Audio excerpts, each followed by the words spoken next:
Hello, আসসালামু আলাইকুম। চলে আসলাম, আজকে ফ্রাইডে বন্ধ। আপনাদেরকে অনেক দিন লং ভিডিও দিতে পারি না, সেজন্য আজকে লং ভিডিও দিতে আসলাম। সঙ্গে সাথে গাছ গাছে লাগাইছিলাম, সেটা আপনাদেরকে দেখাবো এবং গাছে পানি দিব। অনেকদিন ধরে গাছের পরিচর্যা করা হয় না। শশা গাছ লাগাইছিলাম, শশা গাছ কত বড় হয়েছে সেটা আপনাদেরকে ভিডিওতে দেখার চেষ্টা করবো।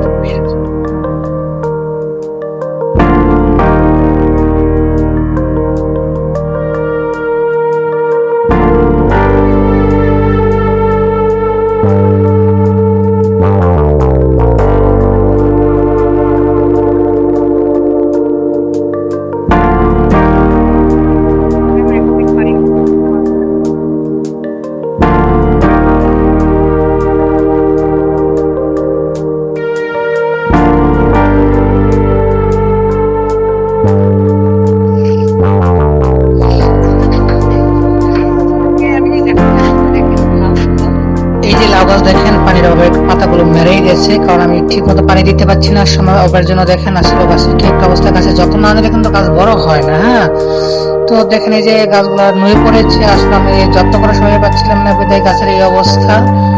আমার আসলে যত্ন না করলে কোনো গাছে কোনো ঠিকঠাক ফলন দেয় না। আপনারা তো হয়তো দেখতেই পাচ্ছেন এখানে। তো এই দেখেন কি একটা অবস্থা। এই যে গাছে এখানে ফুল আসতেছিল, এই যে দেখেন এই যে গাছে ফুল আসছে। আমার এই সেটআপে আছে হলো আপনার শশা গাছ। দেখেন শশা গাছগুলো কত সুন্দর সুন্দর হয়েছে, দেখেন।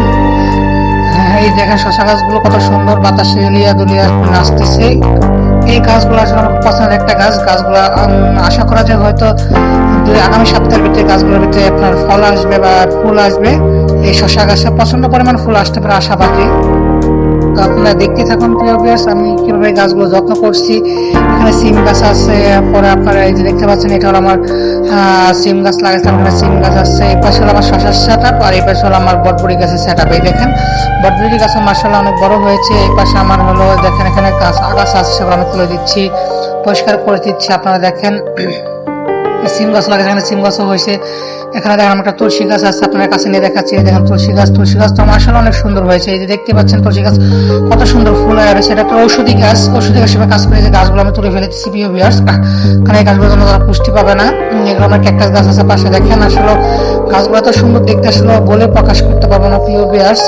অন্যদিকে আমার শশা গাছ দেখেন কত সুন্দর গ্রোথ হয়েছে, কত সুন্দর বড় হয়েছে। আবার যে দেখেন সিম গাছটা কত সুন্দর ভালো লাগতেছে। সিম গাছটা মাশাআল্লাহ বড় হয়েছে। আগামীতে সিম গাছ লাগিয়েছি এখানে, দেখেন শশা গাছ। তো সবকিছু মিলে আলহামদুলিল্লাহ আমার শশা গাছ সেরকম ভালো হয়েছে। এখানে দেখেন এই যে শশা গাছটা কত বড় হয়েছে। খুব দ্রুত আমরা আমাদের গাছ থেকে ফলন পাবো মাশাআল্লাহ, ইনশাআল্লাহ, যদি আপনারা দোয়া করেন আল্লাহর রহমতে। তো আপনাদেরকে দেখাচ্ছি আরো অন্যান্য সেটআপ যেগুলো আছে আমাদেরকে, সেগুলো দেখাবো। তো দেখেন আসলে বাতাসের গাছগুলো এত সুন্দর করে দুলতেছিল, মন মতো করে দুলতেছিল, ভালোই লাগতেছিল প্রিয় ভিউয়ার্স। তো দেখেন অন্যদিকে যে আমি আরো শশা গাছ লাগাইছিলাম, সেটা আপনাদেরকে ভিডিওতে দেখানোর চেষ্টা করবো। ওই বস্তাতে কিছু গাছ শশা গাছ লাগাইছিলাম, সেগুলো দেখাবো। দেখেন এই বাতাসে কত সুন্দর গাছগুলো উঠতেছে। তো আসলে দেরি না করে আপনাদেরকে আমার বস্তাতে শশা গাছগুলো লাগিয়েছিলাম, সেটাকে আপনাদেরকে দেখানোর চেষ্টা করবো এখন। মাশাআল্লাহ প্রিয় ব্যস্ত দেখতেই থাকুন আমাদের ভিডিওটি। যে যেখান থেকে দেখছেন like comment share and subscribe করে দেবেন। দেখেন এটা হলো আমার হলো বটবড়ি গাছের সেটআপ। তো এখন আপনাদেরকে দেখাবো যে আসলে বটবড়ি গাছটা লাগিয়েছে। দেখেন এই বস্তাতে যে গাছটা লাগিয়েছিলাম, দেখেন বস্তার গাছটা মাশাআল্লাহ সুন্দর হয়েছে। তো এখানে আমার টমেটো গাছ আছে। দেখেন আমি এখানে টমেটো গাছ লাগাইছি, মাশাআল্লাহ টমেটো একটাও খাইতে পারি নাই। সব পশু পাখি খেয়েছে। পশু পাখি খেয়ে দিয়েছি, তার কাছে আলহামদুলিল্লাহ আমি খুশি। আমি অনেক খুশি হয়েছি, কারণ সে আমার জন্য খাবার খেতে পারছে। আলহামদুলিল্লাহ, আল্লাহর কাছে হাজার শুকরিয়া। তো প্রিয় আমাদের ভিডিওটি দেখতেই থাকুন।